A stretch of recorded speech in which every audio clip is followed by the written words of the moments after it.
Hello বন্ধুরা, গল্পের আপনাদেরকে স্বাগত জানাই। আজ আমি আপনাদেরকে শোনাব বিভূতিভূষণ বন্দ্যোপাধ্যায়ের একটি ছোট গল্প, জলসত্র।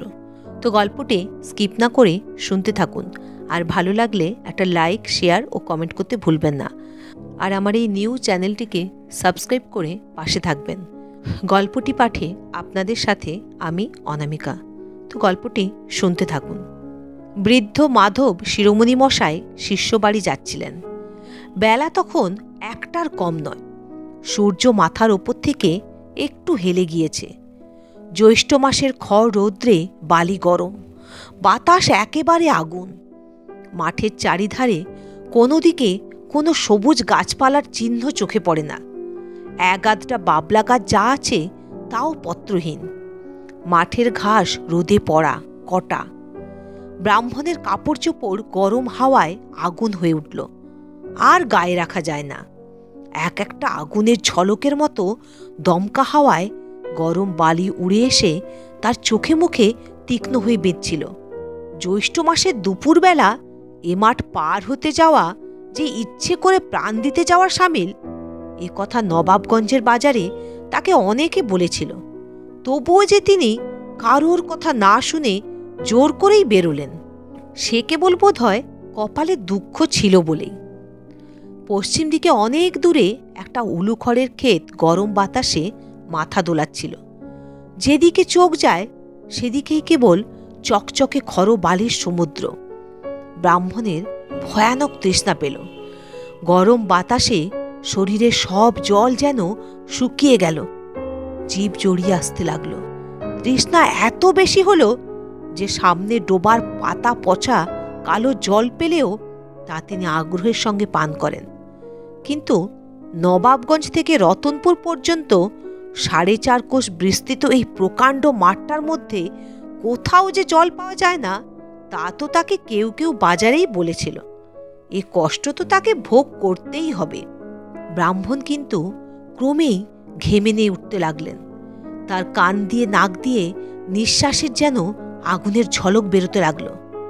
জিভ জোর করে চুষলেও তা থেকে আর রস পাওয়া যায় না। ধুলোর মতো শুকনো। চারিদিকে ধুধু মাঠ খড় রৌদ্রে যেন নাচছে। চকচকে বালিরাশি রোদ ফিরিয়ে দিচ্ছে। মাঝে মাঝে ছোট ছোট ঘূর্ণি হাওয়া গরম বালি ধুলো কুটো উড়িয়ে নাকে মুখে নিয়ে এনে ফেলেছে। অসহ্য পিপাসায় তিনি চোখে ধোঁয়া ধোঁয়া দেখতে লাগলেন। মনে হতে লাগলো, একটু ঘন সবুজ মতো যদি কোনো পাতাও পাই তাহলে চুষি। জীবনে তিনি যত ঠান্ডা জল খেয়েছিলেন তাই এইবার তার একে একে মনে আসতে লাগলো। তার বাড়ির পুকুরের জল কত ঠান্ডা। পাহাড়পুরের কাচারির ইদারার জল সে তো একেবারে বরফ। কবে তিনি শিষ্যবাড়ি গিয়েছিলেন, বৈশাখ মাসের দিন। তারা তাকে বড় সাদা কাঁসার ঘটি করে নতুন কলসির জল খেতে দিয়েছিল। সে জল একেবারে হিম। খাবার সময় দাঁত কনকন করে। আচ্ছা, এখন যদি সেই রকম এক ঘটি জল কেউ তাকে দেয়? তার তৃষ্ণাটা হঠাৎ বেড়ে গিয়ে বুকের কলজে পর্যন্ত যেন শুকিয়ে উঠল। এ মাঠটাকে এ অঞ্চলে বলে কচুচুষির মাঠ। তার মনে পড়ল, তিনি শুনেছিলেন এ জেলার মধ্যে এত বড় মাঠ আর নেই। আগে আগে অনেকে নাকি বৈশাখ জ্যৈষ্ঠ মাসের দুপুরে এ মাঠ পার হতে গিয়ে সত্যি প্রাণ হারিয়েছে। গরম বালির ওপর তাদের নির্জীব দেহ লুটিয়ে পড়ে থাকতে দেখা গিয়েছে। অসহ্য জল তৃষ্ণায় তারা চলতে অক্ষম হয়ে গরম বালির ওপর ছটফট করে প্রাণ হারিয়েছে। সত্যিই তো, এখনো তো দ্রুকোশ দূরে গ্রাম। যদি তিনিও... শুধু মনের জোরে তিনি পথ চলতে লাগলেন। এই পথ হাঁটার শেষে কোথায় যেন এক ঘটি ঠান্ডা কনকনে হিমজল তার জন্য কি রেখে দিয়েছে। পথ হাঁটার বাজি জিতলে সেই জল ঘটিটাই যেন তার পুরস্কার। এই ভেবেই তিনি কলের পুতুলের মতো চলছিলেন।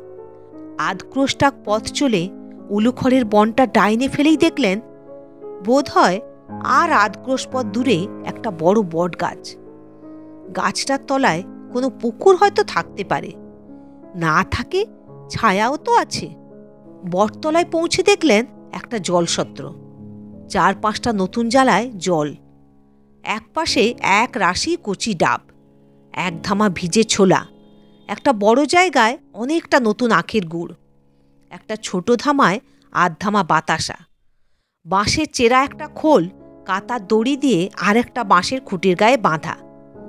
একজন জ্বালা থেকে জল উঠিয়ে চেরা বাঁশের খোলে ঢেলে দিচ্ছে, আর লোকে বাঁশের খোলের মুখে অঞ্জলি পেতে জল পান করছে। গাছতলায় যারা বসেছিল ব্রাহ্মণ দেখে শিরোমণি মশাইকে তারা খুব খাতির করলে। একজন জিজ্ঞাসা করলে, ঠাকুর মশাইয়ের আগমন হচ্ছে কোথা থেকে? একজন বলল, আহা, সে কথা এখন রাখো, বাবা ঠাকুর আগে ঠান্ডা হন। শিরোমণি মশাই যেখানে বসলেন সেখানে প্রকাণ্ড বটগাছটা প্রায় 2-3 বিঘা জমি জুড়ে রয়েছে। হাতির সুরের মতো লম্বা ঝুড়ি চারিদিকে নেমেছে। একজন তাকে তামাক সেজে দিয়ে একটা বটপাতা ভেঙে নিয়ে এলো নল করবার জন্যে। আহ, কি ঝিরঝিরে হাওয়া! এই অসহ্য পিপাসা ও গরমের পর এমন ঠান্ডা ঝিরঝিরে বাতাস ও তৈরি তামাকে তার তৃষ্ণাও যেন অনেকটা কমে গেল। তামাক খাওয়া শেষ হলো। একজন বললে, ঠাকুরমশাই, হাত পা ধুয়ে ঠান্ডা হন, ভালো সন্দেশ আছে, ব্রাহ্মণদের জন্যে আনা, সেবা করে একটু জল খান, এই রোদে এখন আজ যাবেন না, বেলা পড়ুক। তারপর শিরোমণি মশাই জিজ্ঞাসা করলেন, এ জলসত্র কাদের? আগে আগে ওই আমডোবের বিশ্বাসদের, সীমন্ত বিশ্বাস আর নিতাই বিশ্বাসের নাম শুনেছেন? শিরোমণি মশাই বললেন, বিশ্বাস? সদগোপ? আগে না, কলু। সর্বনাশ! নতুন মাটির জ্বালা ভর্তি জল ও কচি ডাবের রাশি দেখে পিপাসার্ত শিরোমণি মশাই যে আনন্দ অনুভব করেছিলেন তা তার এক মুহূর্তে কপুরের মতো উবে গেল। কলুর দেওয়া জলসত্রে তিনি কি করে জল খাবেন? তিনি নিজে এবং তার বংশ চিরদিন অশূদ্রে প্রতিগ্রাহী। আজ কি তিনি... উফ, ভাগ্যে কথাটা জিজ্ঞাসা করেছিলেন, নইলে এখনই তো... শিরোমণি মশাই জিজ্ঞাসা করলেন, এ জলসত্র কতদিনের দেওয়া? তা আজ প্রায় 15-16 বছর হবে। সীমন্ত বিশ্বাসের বাপ তারাচাঁদ বিশ্বাস এই জলসত্র বসিয়ে যায়। সে হয়েছিল কি বলি শুনুন। বলে লোকটা সেই কাহিনী বলতে আরম্ভ করলে। আমডোবে তারাচাঁদ বিশ্বাস যখন ছোট, 14-15 বছর বয়স, তখন তার বাপ মারা যায়। সংসারে কেবল 9-10 বছরের একটি বোন ছাড়া তারাচাঁদের আর কেউ ছিল না। ভাই বোনে মাথায় করে কলা, বেগুন, কুমড়ো এইসব হাটে বিক্রি করত, এতেই তাদের সংসার চলত। সেবার বৈশাখ মাসের মাঝামাঝি তারাচাঁদ ছোট বোনটিকে নিয়ে নবাবগঞ্জের হাটে তালশাঁস বিক্রি করতে গিয়েছিল। ফেরবার সময় তারাচাঁদ মাঠের আর কিছু ঠিক পায় না। নবাবগঞ্জ থেকে রতনপুর পর্যন্ত এই মাঠটা 4.5 ক্রোশের বেশি তো কম নয়। কোথাও একটা গাছ পর্যন্ত নেই। বৈশাখ মাসের দুপুর রোদে মাঠ বেয়ে আসতে তারাচাঁদের ছোট বোনটা অবসন্ন হয়ে পড়ল। তারাচাঁদের নিজের মুখে শুনেছি। ছোট বোনটি মাঠের মাঝামাঝি এসে বললে, দাদা, আমার বড় তেষ্টা পেয়েছে, জল খাবো। তারাচাঁদ তাকে বোঝালে, বললে, একটু এগিয়ে চল, রতনপুরের কৈবত্র পাড়ায় জল খাওয়াবো। সেই একটু এগিয়ে মানে 2 ক্রোশের কম নয়। আর খানিকটা এগিয়ে এসে মেয়েটার তেষ্টায় রোদে অবসন্ন হয়ে পড়ল। বারবার বলতে লাগলো, ও দাদা, তো দুটি পায়ে পড়ি, দিয়ে আমায় একটু জল। তারাচাঁদ তাকে কোলে তুলে নিয়ে এই বটগাছটার ছায়ায় নিয়ে এসে ফেললে। ছোট মেয়েটা তখন আর কথা বলতে পারছে না। তারাচাঁদ তার অবস্থা দেখে তাকে নামিয়ে রেখে ছুটে জলের সন্ধানে গেল। এখান থেকে 8 ক্রোশ তফাতে রতনপুরের কৈবর্ত পাড়া থেকে 1 ঘটি জল চেয়ে এনে দেখে তার ছোট বোনটা গাছতলায় মরে পড়ে আছে। তার মুখে একটা কচুর ডগা। এই বটগাছটা তখন ছোট ছিল, আর ওরই তলায় অনেক কচু বন ছিল। তেষ্টায় যন্ত্রণায় মেয়েটা সেই বুনো কচুর ডগা মুখে করে তার রস চুষছিল। সেই থেকেই মাঠটার নাম হলো কচুচুষির মাঠ। তারাচাঁদ বিশ্বাস ব্যবসা করে বড়লোক হয়েছিল।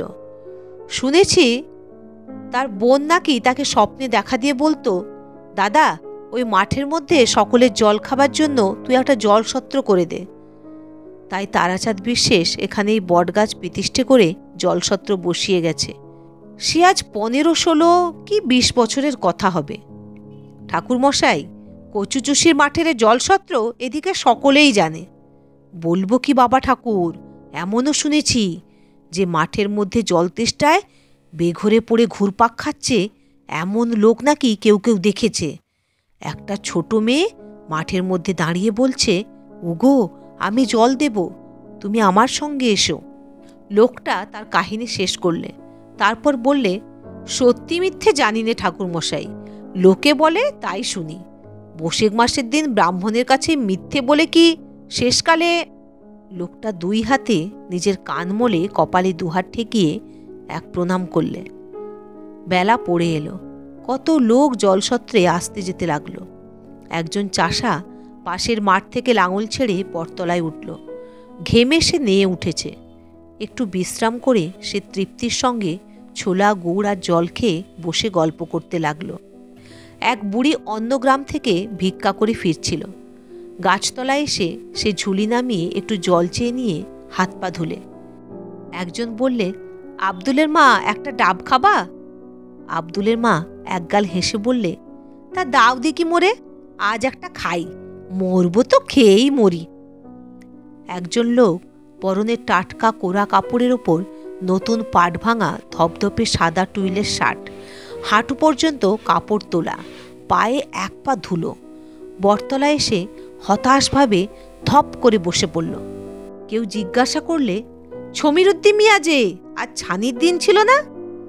ছমিরুদ্দি সম্পূর্ণ ভদ্রতা সঙ্গত নয় এমন একটি বাক্য উচ্চারণ করে ভূমিকা ফেদে তার মোকদ্দমার একটি সংক্ষিপ্ত ইতিহাস বর্ণনা করে গেল এবং যে উকিলের হাতে তার কেস ছিল তার সম্বন্ধে এমন কতকগুলো মন্তব্য প্রকাশ করলে যে তিনি সেখানে উপস্থিত থাকলে ছমিরুদ্দির বিরুদ্ধে আর একটা কেস হতো। তারপর সে পোয়াটাক আখের গুড়ের সাহায্যে আজের আন্দাজ ভিজে ছোলা উদরসাৎ করে 1 চিলিম তামাক খেয়ে বিদায় নিলে। ক্রমে রোদ পড়ে গেল। বৈকালের বাতাসে কাছেরই একটা ঝোপ থেকে ডাঁসা খেজুরের গন্ধ ভেসে আসছিল। হলুদ রঙের সোঁদালি ফুলের ঝাড় মাঠের পেছনটা আলো করেছিল। একটা পাখি আকাশ বেয়ে ডানা মেলে চলছিল, বউ কথা ক, বউ কথা ক। শিরোমণি মশায়ের বসে বসে মনে হলো 20 বছর আগে তার 8 বছরের পাগলি মেয়ে উমার মতোই ছোট্ট একটি মেয়ে এই বটতলায় অসহ্য পিপাসায় জল অভাবে বনো কচুর ডাঁটার কচুরস চুষেছিল।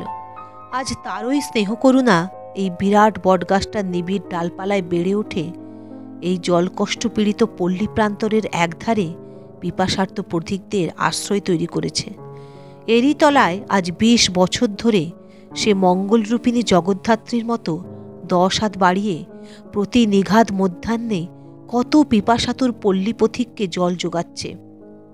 চারিধারে যখন সন্ধ্যা নামে, তপ্ত মাঠ যখন ছায়াশীতল হয়ে আসে, তখনই কেবল সমস্ত দিনের পরিশ্রমের পর সে মেয়েটি অস্ফুট জ্যোৎস্নায় শুভ্র আঁচল উড়িয়ে কোনো অজ্ঞাত ঊর্ধ্বলোকে তার নিজের স্থানটিতে ফিরে চলে যায়। তার পৃথিবীর বালিকা জীবনের ইতিহাস সে ভোলেনি। যে লোকটা জল দিচ্ছিল তার নাম চিনিবাস, যাতে সদ্গোপ।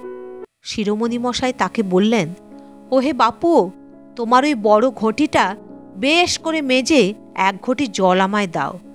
আর ব্রাহ্মণের জন্য আনা সন্দেশ আছে বললে না? তো শ্রোতা বন্ধুরা, এই গল্পটি আপনাদের কেমন লাগলো একটা কমেন্ট করে জানাবেন। Thanks for watching.